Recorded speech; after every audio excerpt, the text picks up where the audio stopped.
In this video, I would like to talk about how to download a file that you have in your drive. Say that you have a file in drive and the file is pretty large, and you would typically go to those dot icons and click on download. But what would that do? That would download it inside your laptop, your computer. But in this case, I want to download it inside an R environment that is running in a server. So let me show you what that looks like. So I had to first create a secure connection to that server. And now if I do a docker ps, I can see here is my little container. So you can see that the address where I'm gonna find my, this is running RStudio server on this remote computer, and this is the port where I'm gonna find my little computer, and also how I got there is with the the IPv4 address of my server. So that means that I need to here first pass all that stuff that came, that I used to in my SSH call, and here is the port. So obviously this is not a normal environment, right? It's not in your laptop. So if you download a file after waiting for how many minutes you need to wait to download, however big is your file, the file will not land where you want, and then you could need to kind of upload it again into your server, maybe from the files interface with the upload button would be one way.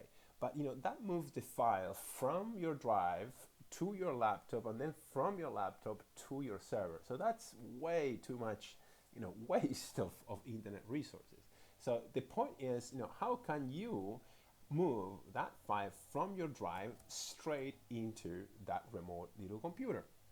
And the answer, there are many, but one way is with the amazing Google Drive R package by, I think it's by Jenny Bryan, I guess.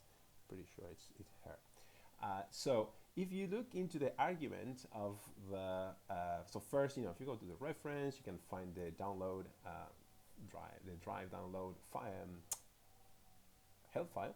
And in the argument, you'll see that file could be a bunch of things, including an ID. So how do you get that ID? And then you kind of pass it into this little as ID helper. So here is how. So you have your file. Again, you go to your to wherever you go get your share options, and here you can copy the link, and if you paste that in the browser, you will see that it has a structure where there is this weird number right here. So this is your ID, right? So this is what we need. Now I already copied that into my clipboard, so I come here to my R session, and here is the ID that I pasted. So following the help file that I just showed you is super straightforward. You just call, you load, attach your Google Drive package, right? Then create that file, passing your ID to the as ID little helper, and then just call drive download into that, right? So in this case, it's gonna fail because I already did it. So if you look into my terminal, here is my downloaded file, and you can see that it's as big as it was on my drive. So in this case, it's not huge, and it did take only like a fraction of a second to download from drive into my server. But when I tried to do that into my laptop, it was taking forever because I'm right now in a very weak internet connection. So it made no sense for me to move that file around all the internet just to get it where I want it to be. So I hope this helps. This little trick saved me many times, and I hope it saves you some time too.